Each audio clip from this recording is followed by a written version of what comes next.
Like any other part of the world, the sun rises from the east in Nubal and Al-Zahra, generously bestowing its warmth and light on this vast land, the land of green olive trees, the land of minarets and finials of the mosques, the land of the 12er Shia minority in Syria.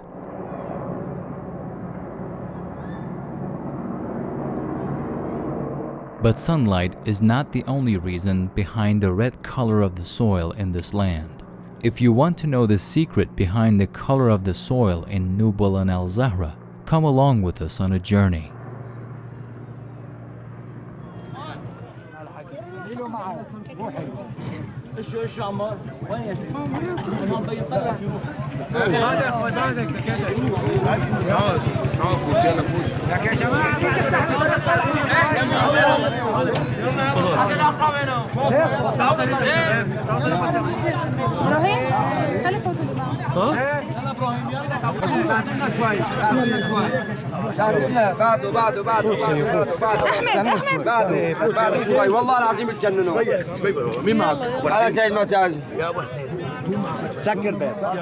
In recent months, Quds schoolyard has been crowded with not only students, but also with some other guests.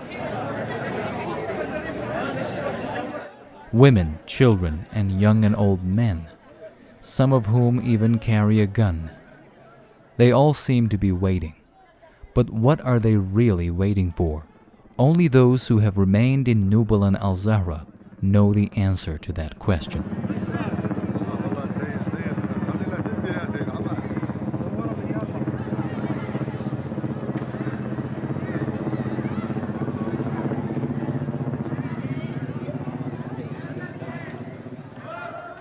It's been more than 2 years since the start of the war and religious sedition in Syria, a sedition instigated by Western colonialists and the Zionist regime, born from ignorance and intimidation.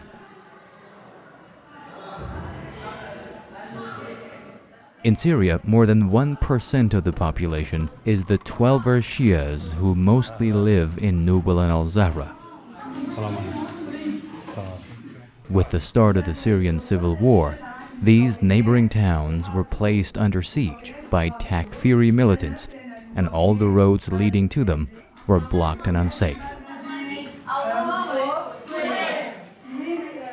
Nevertheless, many people still live in these towns and life goes on there. Children listen to their teacher in class, and the teacher knows that, as Imam Ali has said, by passing her knowledge, it will be increased.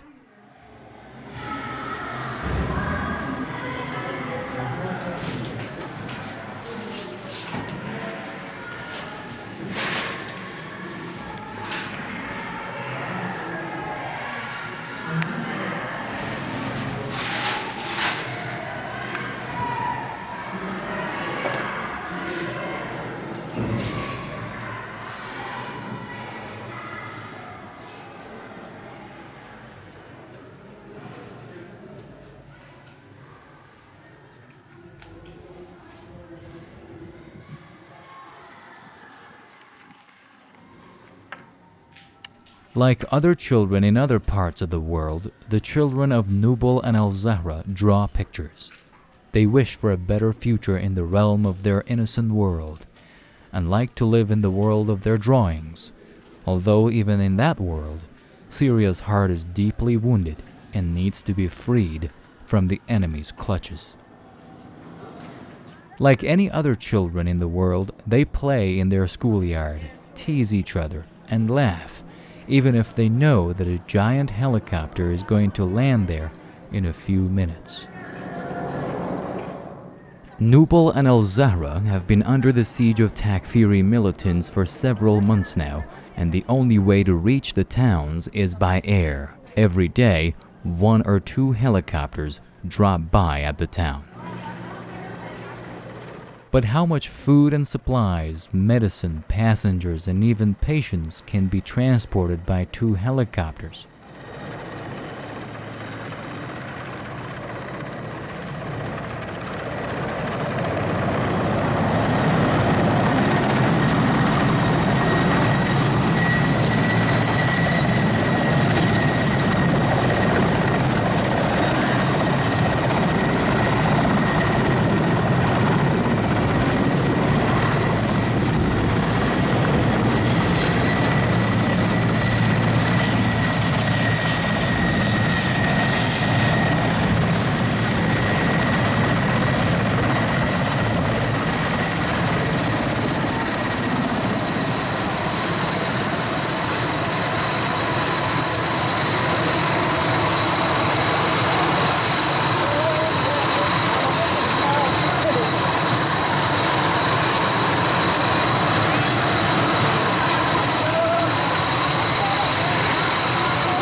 نحن موجودين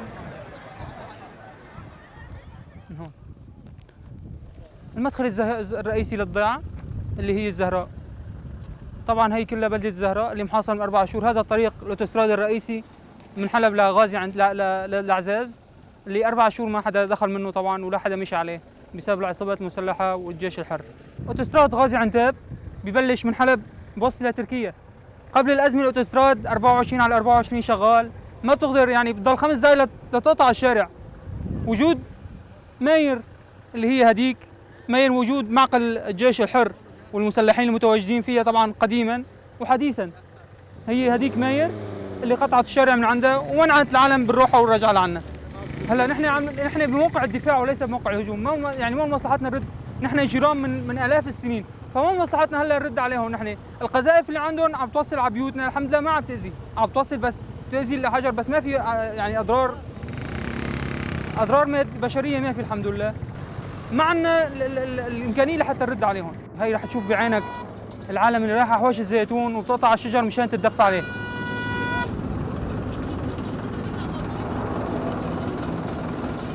In recent months, the people of Nubal and Al-Zahra have been forced to cut down olive branches and use them as fuel. All over the world, an olive branch is the symbol of peace and friendship.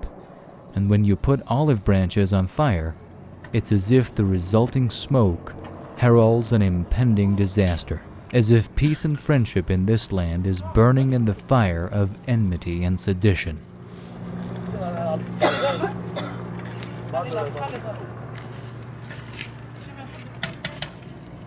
شو عم بتساوي هلا خالي؟ عم نطبخ شوربه. صوتك عالي. عم نطبخ شوربه على الحطب عتفه. طيب هذا الزيتون انتم زرعتوه مشان تحصدوه، ليش عم تقطعوه؟ قديش صار له عمره؟ مو حرام؟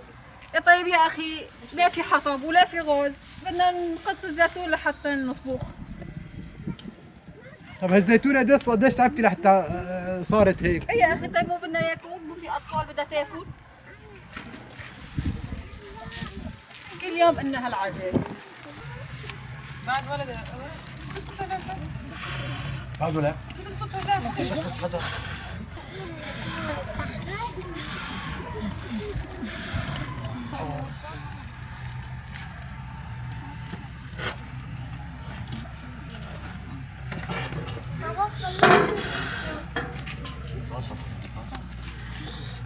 الله لا يوفقون، الله يمرمرون مثل ما عم يمرمرون هالارهابي وهالمسلحين.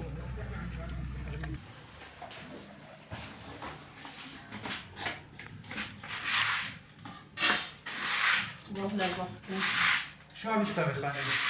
بدنا نطبخ اليوم مخلوطة حنطة، ما في خبز، صار لنا هالحالي شهر، وعم نخبز على التنور أو على الصاج، والغاز مقطوعة منه صار لي 4 شهور. طيب هالحالة من شو صارت هيك؟ الله لا يوفقون هالقروب، الله لا يوفقون.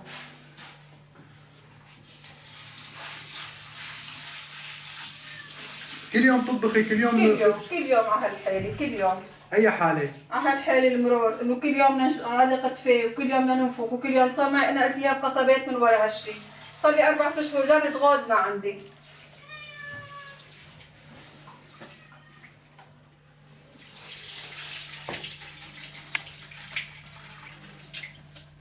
رمضان كله قضيته عتفة. طيب ما عندك غاز تطبخي عليه؟ ما في غاز. ما عم بيجيبوا لكم غاز؟ ما في غاز لا. ليش ما عم بيجيبوا لكم؟ الطريق قاطعين الطريق أهل الحيان. ليش شو عندكم مشاكل؟ مين قطع الطريق من أهل الحيان؟ عصابات مسلحة يعني؟ اي نعم، العصابات المسلحة قطعوا لنا الطريق، لا غاز لا طحين لا خضرة لا شيء. هلا شوفوا بأرض دياري زارعة شوية فاصولي وشوية بندورة كم عرق فلافل وباني لحتى عم نمشي حالنا. أكثر الأحيان بناكل خبز جافر.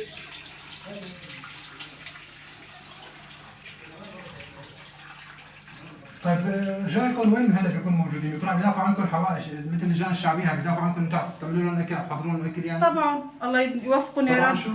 انه نعمل لهم اكل وهن عم يدافعوا عننا.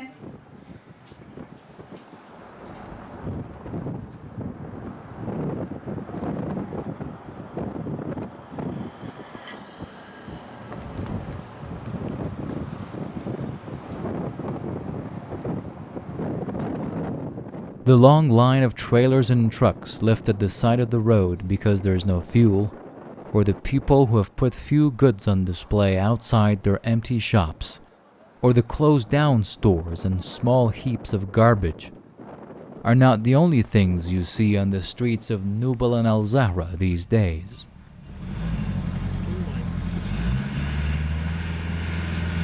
The presence of the cameras of a few reporters who have managed to move past the blockade has caused a stir in town.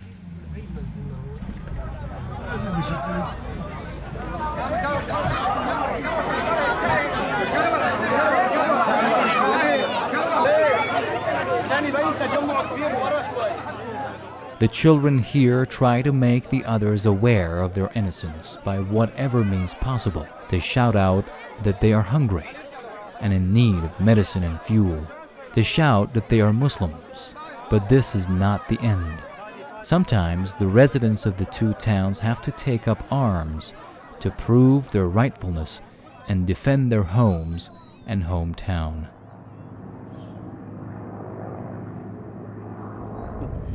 نحن نتيجة الظروف اللي عم تمر فيها البلد ارتأينا انه يكون في عناصر مسلحة تقف للدفاع عن الأرض وعن العرض وعن أنفسنا حتى نصد هجمات المسلحين المتكررة التي تمر. قد لا يمر يوم إلا هناك هجمات من خلال المجموعات الإرهابية المسلحة على أراضينا وعلى أعراضنا، وتخطف منا الشباب وتسيء إليهم وتطلب فدية مالية وتحاصرنا حصار شديد منذ 4 شهور، وحتى الآن نحن في مدينة نبل وبلدة الزهراء محاصرين، لا نجد الغذاء ولا الماء ولا حتى الأدوية ولا أغذية الأطفال ولا حتى مادة الطحين للأسف، ونحن واقفون هنا فقط للدفاع عن أنفسنا. لا نريد أن نعتدي على أحد ولا نريد أن نسيء إلى أحد، وجيراننا من القرى المجاورة هم تماما يعرفون ذلك، يعرفون أننا واقفون للدفاع عن أنفسنا، ونحن لن نعتدي ولم نعتدي من قبل عليهم أو على شبانهم وأعراضهم. نحن نقف هنا فقط للدفاع عن أنفسنا ولصد عدوانهم، عدوان المجموعات المسلحة عليهم، ونحن ملتزمون بتعاليم الإسلام وتعاليم الشرع السماوي، وإن شاء الله سوف نفضل ونبقى نطبقه حتى آخر قطرة دم.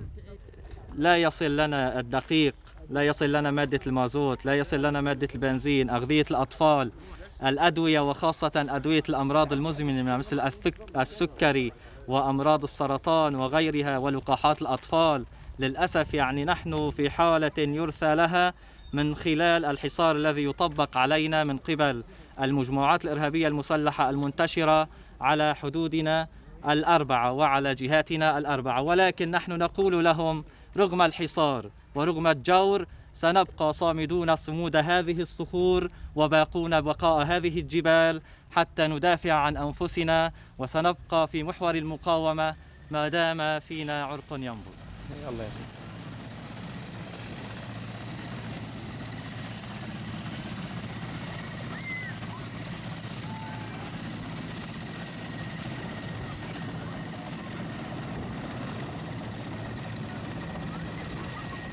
The sun is setting, but sunlight is not the only reason behind the red color of the soil in this land. If you want to know the secret behind the color of the soil in Nubal and Al-Zahra, come along with us on a journey.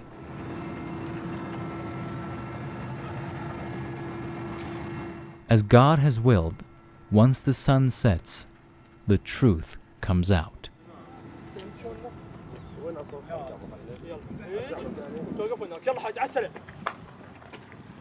This is a training garrison in Aleppo. A few people from Nubal and Al-Zahra have braved dangerous, impassable roads and managed to go past the blockade to come here. They have volunteered to come here in order to undergo basic military training and find a way to free their hometown.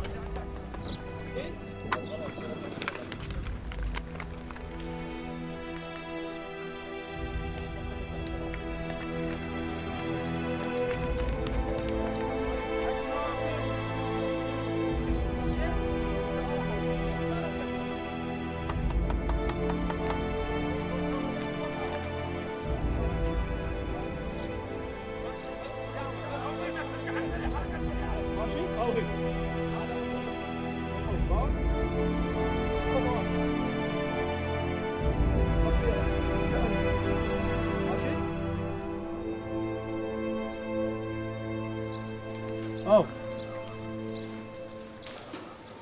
ماشي حال؟ واضح؟ حسن محمد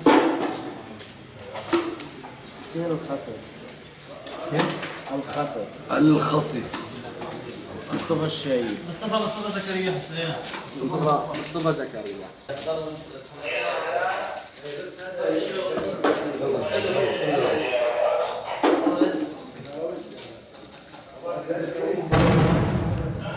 ما في شيء يلا يا شباب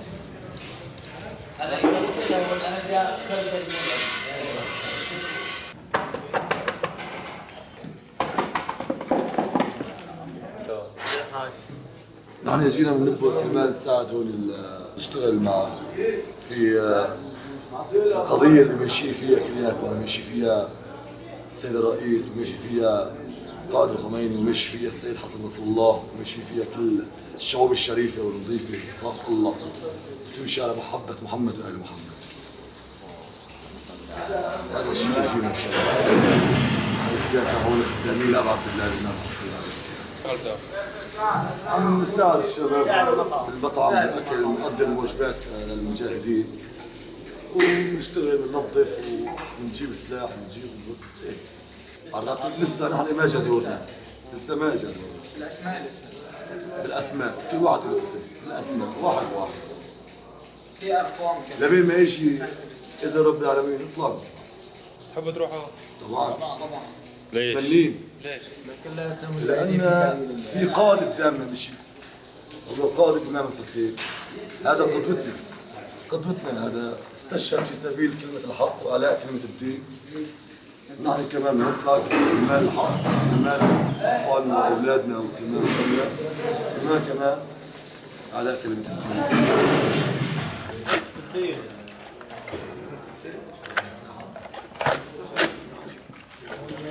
احنا صرنا 2 ونص محاصرين سنة صرنا محاصرين ضد القرية، لا اكل ولا شرب ولا حليب ولا شيء نهائيا للاطفال ولا دواء. طلعنا مشان اطفالنا ومشان اولادنا ومشان اهالينا ومشان شعبنا الحبيب، شعبنا الغالي ورئيسنا الغالي. محاصرين مشان نقوم ضد النظام، مشان نسقط النظام. ونحن ما بشر في عينهم سقط النظام لا هندي ولا غيره. مشان النظام فشروا في عينهم هن والاكبر منهم. والله بحيي بس الله راد منصورين باذن الله، والله محيي بشار سوريا بس. يعني مو بس رادوا انه يسقطوا النظام، رادوا انه يغطوا راس الشيعة، راس شيعة علي بن ابي طالب. اهل البيت.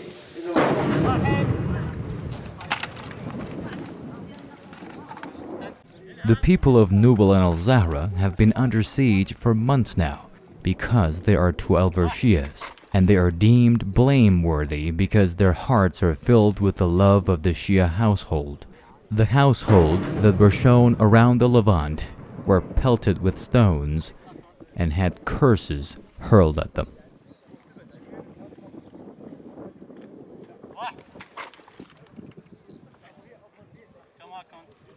And do you think history has forgotten the people who treated Prophet Muhammad's beloved household like that? People who beheaded men, women and children. The training course is done in the shortest time possible, and everyone learns how to use any weapon they can get their hands on, even if they are among the simplest war weapons of today's world.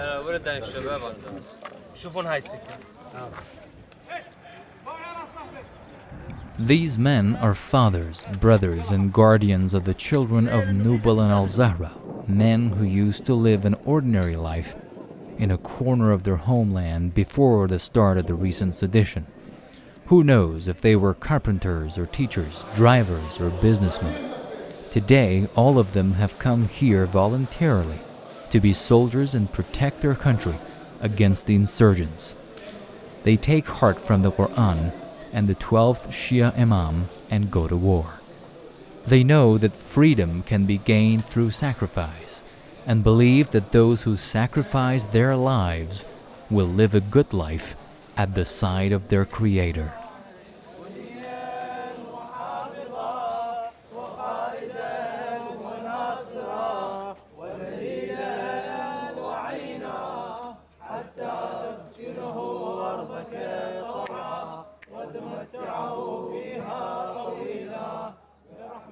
السلام عليكم. توكلنا على الله ونوينا الجهاد في سبيل الله من أجل فك الحصار عن أهالينا، أهالي نبل والزهراء.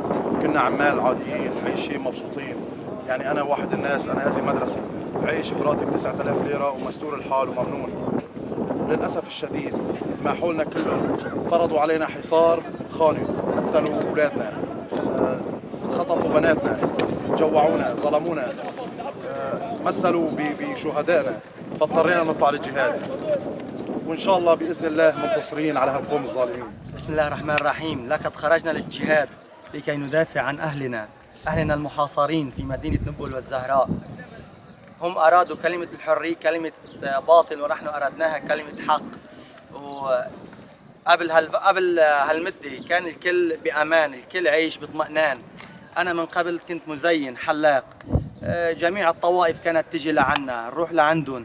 هن أرادوا زرع الفتنة بين المسلمين المسيحيين كل الطوائف، ونحن إن شاء الله دعاة حق إن شاء الله.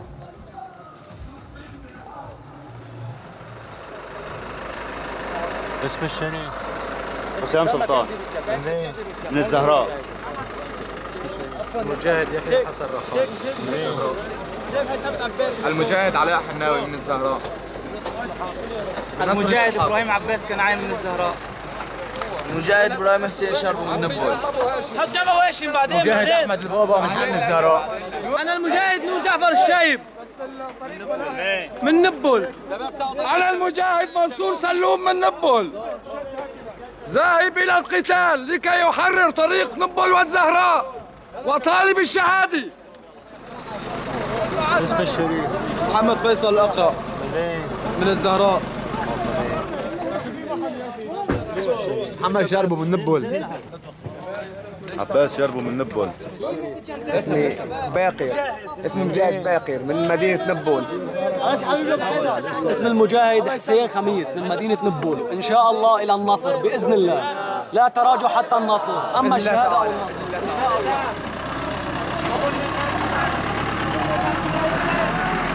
لبيك يا حسين. لبيك يا حسين. لبيك يا أبا عبد الله الحسين. يا أبا عبد الله. لبيك يا أبا عبد الله. لبيك يا زهراء.